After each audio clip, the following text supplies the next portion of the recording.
वो एक advance society की है जहाँ पे कोई भी अपना भविष्य दूसरे इंसान को दे सकता है। जी हाँ, एक ऐसी दुनिया जहाँ पे कोई भी इंसान दूसरे इंसान की एज खरीद कर और भी यंग बन सकता है। यानी 60 साल का बुजुर्ग एक 25 साल के लड़के से उसकी आने वाली उम्र खरीद सकता है। इससे होगा क्या, 60 साल का बुजुर्ग सीधा 25 साल का दिखने लगेगा, वही 25 साल का वो लड़का बेचारा 60 साल का दिखने लगेगा, क्योंकि उसने आने वाली जिंदगी उस इंसान को दे दी थी, लेकिन इसके बदले में उसे करोड़ों पैसे दिए जाते हैं। अगर ऐसा ऑप्शन आज की सोसाइटी में अवेलेबल होता है, क्या आप अपनी उम्र देना पसंद करोगे? मुझे जरूर बताएं। कहानी की शुरुआत होती है एऑन कंपनी से, जहाँ के साइंटिस्ट ने इस एज डोनेशन की टेक्नोलॉजी की खोज की थी और काफी सारे अमीर लोगों ने अपनी एज को और भी कम कर लिया था।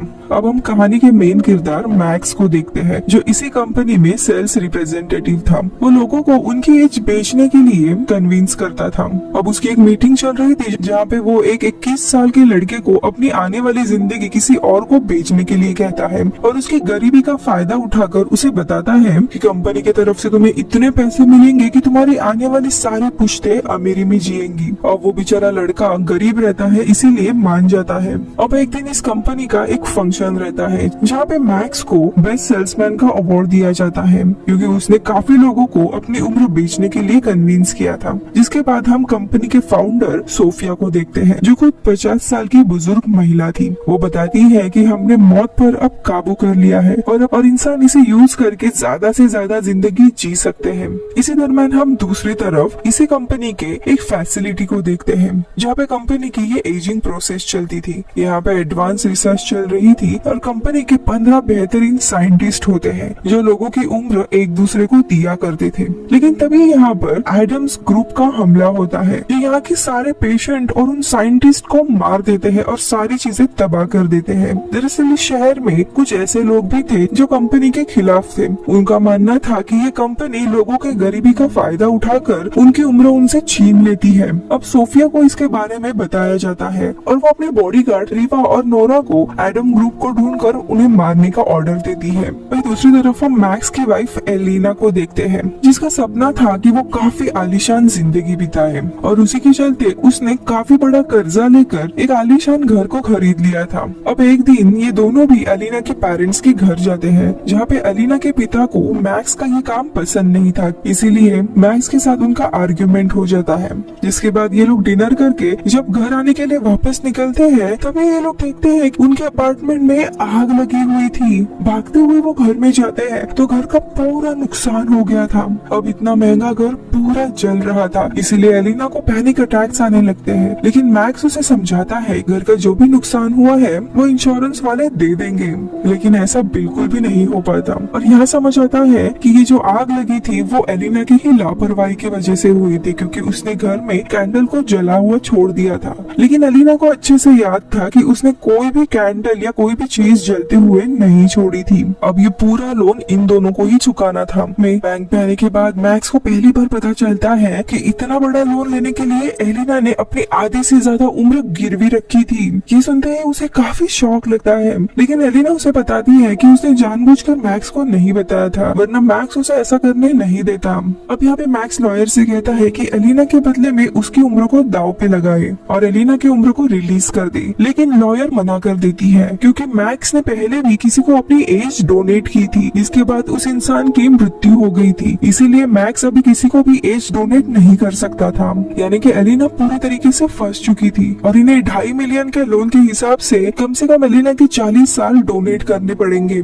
ये जानने के बाद वो दोनों भी काफी घबरा जाते हैं, कुछ समय मांगते हैं, लेकिन उन्हें कोई भी समय नहीं दिया जाता और उसी रात एऑन कंपनी के ऑफिसर एलिना को उठाकर लेकर जाते हैं। लेकिन तभी मैक्स सोफिया के पास जाता है, उससे गिड़गिड़ाने लगता है कि आप मुझे 2.5 लाख का लोन दो, मैं कुछ भी करके आपके पैसे चुका दूंगा, लेकिन मेरे वाइफ को छोड़ दो। सोफिया उसकी मदद के लिए मान जाती है और यहाँ से चली जाती है। इसके बाद हम सोफिया को एक मीटिंग में देखते हैं, जहाँ पे कुछ बहस चल रही थी और यहाँ हमें पता चलता है कि खुद सोफिया का काफी समय से कोई भी डोनर नहीं मिला है, क्योंकि उसमें रेड जेनेटिक्स की प्रॉब्लम है। यानी कि ऐसे भी कुछ लोग हैं जिनका डोनर मिलना बहुत ही मुश्किल है। वही दूसरी जगह मैक्स पूरा दिन सोफिया का वेट कर रहा था, लेकिन लेकिन स्टाफ उसे जानबूझकर सोफिया से मिलने ही नहीं देते। और यहाँ हमें समझ आता है कि सोफिया का उसे मदद करने का कोई भी इरादा नहीं था, वो उसे बस चूना लगा रही थी। अब वही अगले दिन एलिना का पूरा एजिंग प्रोसेस शुरू हो जाता है और बिना उसकी इजाजत के सीधा 40 साल ले लिए जाते हैं। अब ऑपरेशन पूरा हो जाता है। अब एलिना की एजिंग प्रोसेस 2 दिन के बाद शुरू होने वाली थी, इसीलिए वो कैसे तैसे घर आती है, पूरी तरीके से टूट चुकी थी।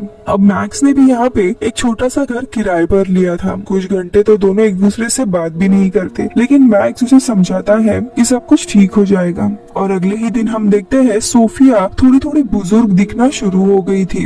और जब 2 दिन बीत जाते हैं तो वो पूरी 70 साल की महिला लग रही थी। हालांकि मैक्स उसे अभी भी प्यार करता था और उसे सहारा देने की पूरी कोशिश करता है, लेकिन एलिना उसे कहती है कि मैं अब 60 साल की बुजुर्ग हो गई हूँ और तुम्हारे पास तुम्हारी पूरी जिंदगी पड़ी है, इसलिए तुम मुझे छोड़कर चले जाओ। इसीलिए मैक्स थोड़े समय के लिए घर के बाहर चला जाता है।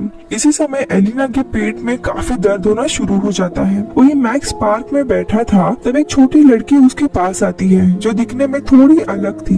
दरअसल ये पहले एक औरत थी जिसने इतनी उम्र खरीद ली थी कि अब वो छोटी बच्ची की तरह दिख रही थी। वो मैक्स को कुछ सामान बेचने के लिए आई थी, लेकिन मैक्स मना करके घर पे आता है, जहाँ पे एलिना की ऐसी हालत देखकर वो उसे तुरंत हॉस्पिटल में लेकर आता है, जहाँ पे एलिना को डॉक्टर थी। यहाँ पे एलिना के दोस्त से उसे पता चलता है कि जब ये प्रोसेस शुरू हुई थी तब एलिना प्रेग्नेंट थी और इस पूरे प्रोसेस के कारण उनका बेबी अब इस दुनिया में नहीं है। ये जानकर मैक्स पूरा टूट जाता है। एलिना भी काफी रो रही थी क्योंकि ये सब कुछ इतने जल्दबाजी में हुआ था कि उन दोनों को कुछ भी समय नहीं मिला था। खैर अब एलिना फैसला करती है कि वो मैक्स की पूरी जिंदगी खराब करने नहीं देगी, इसलिए वो मैक्स को एक नई जिंदगी शुरू करने का कहकर मैक्स से अलग हो जाती है और अपने पेरेंट्स के साथ रहने जाती है। लेकिन यहाँ पे मैक्स को कैसे भी अपनी पत्नी को वापस लाना था, इसीलिए वो उसी छोटी लड़की से मिलने जाता है जिसने काफी उम्र खरीदी थी। वो उसे कहता है कि मुझे पता है तुमने भी एज लेकर अपनी उम्र कम की है, ये काम इयॉन कंपनी नहीं करवाती, तो तुमने ये कहाँ से किया है।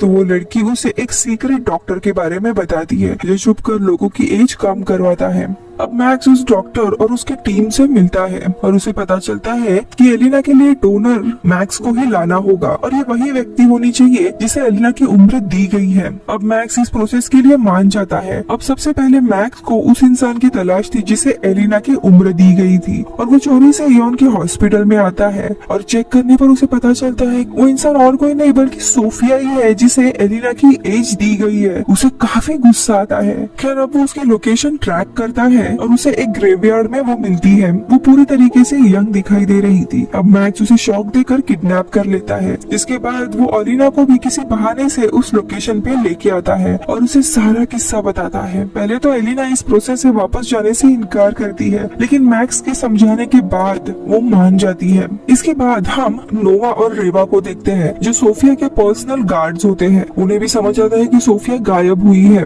और इसके पीछे मैक्स का हाथ है, इसलिए वे लोग उसके लोकेशन ढूंढने लगते हैं। वही हम एलिना और मैक्स को देखते हैं जो कि एक शिप पर थे। उन्होंने सोफिया को भी एक बॉक्स में बंद कर रखा था।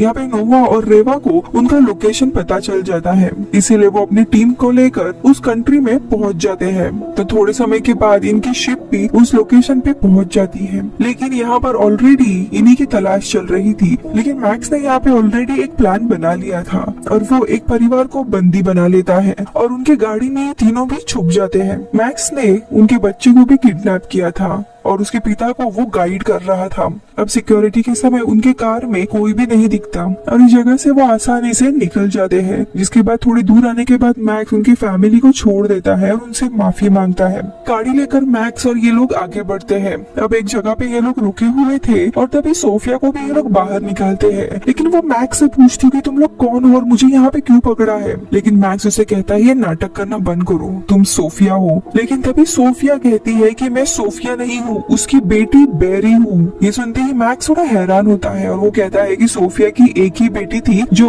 14 साल की उम्र में ही मर गई थी और वो इंटरनेट पे सर्च करके एलिना को ये दिखाता है। लेकिन बेरी कहती है कि वो मेरी बड़ी बहन थी जो मर गई, मैं सोफिया की दूसरी बच्ची हूँ। अब इससे पहले कि वो और कुछ बोले मैक्स उसे बेहोश करके वापस से गाड़ी में बिठा देता है। अब यहाँ पे एलिना को शक हो रहा था कि अगर ये लड़की सच में सोफिया नहीं है तो उसकी उम्र लेना सही होगा या नहीं, और वो मैक्स को ये बात कहती है। लेकिन मैक्स मैक्स कहता है कि अरे वो सोफिया ही है, बस वो नाटक कर रही है, क्योंकि सोफिया की दूसरे बेटी के बारे में किसी को भी नहीं पता, उसकी कोई दूसरी बेटी है ही नहीं। अब रात के समय में ये लोग एक होटल में रुकते हैं जहाँ पे बेरी एलिना के साथ काफी फ्रेंडली हो रही थी और वो अपने माँ के इस पूरे करतूत के लिए उससे माफी भी मांगती है। अब दोनों भी बातें कर रहे थे तभी मौका देखकर बेरी एलिना को मारकर वहाँ से भाग जाती है। अब ये दोनों भी उसका पीछा करने लगते हैं।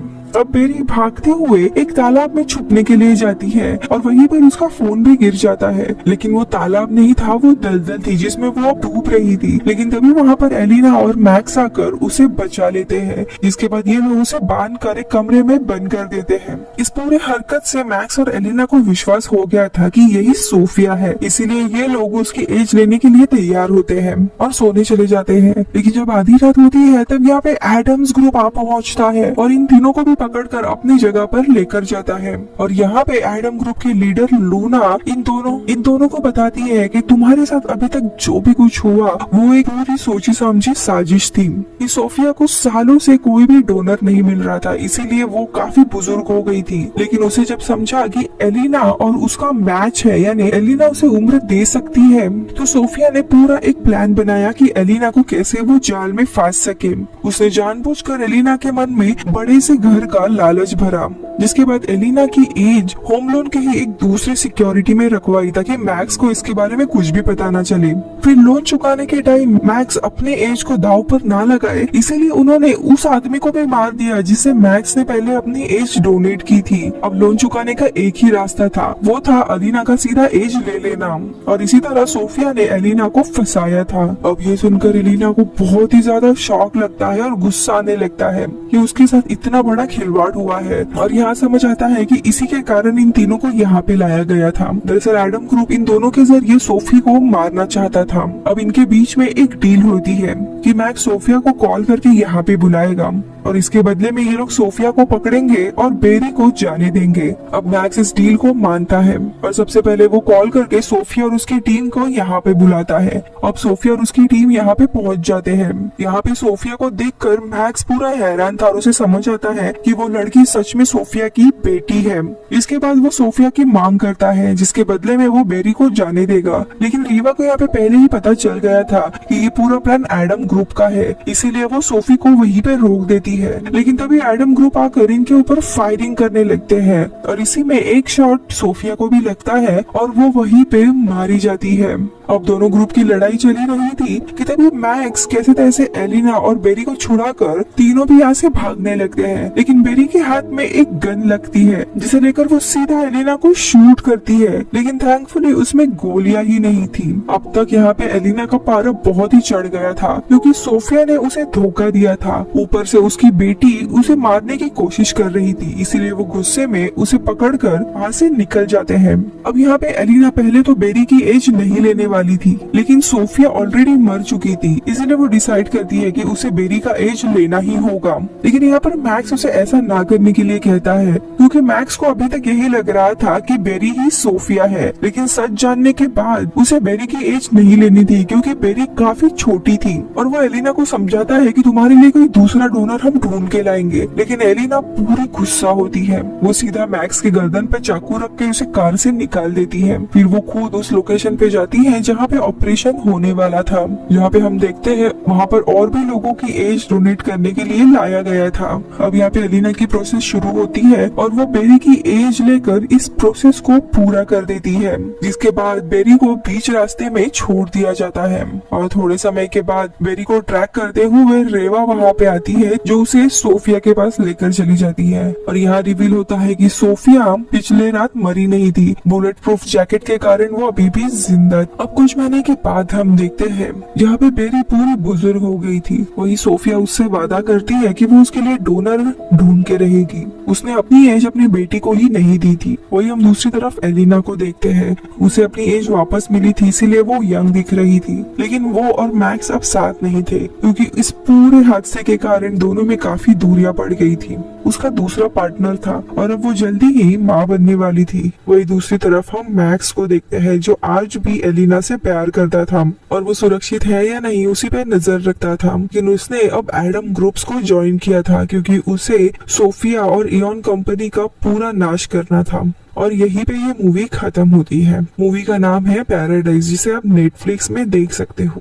लोग कई बार साइंस के नाम पे कुदरत को बदलने की काफी कोशिश करते हैं और उसी का एक तरीका हमें इस मूवी में देखने मिला है। मैक्स जो हमेशा लोगों को उनकी उम्र देने के लिए कहता था, उसी की पत्नी उस चीज का शिकार बनती है और तब जाके उसे अपनी गलती का एहसास होता है। तो वही एलिना लालच के चक्कर में अपनी एज डोनेट कर देती है, बिना सोचे समझे कि इसके कॉन्सिक्वेंसेस क्या होंगे। जीना और मरना ये कुदरत का नियम है, जिसे हमें तोड़ना नहीं चाहिए।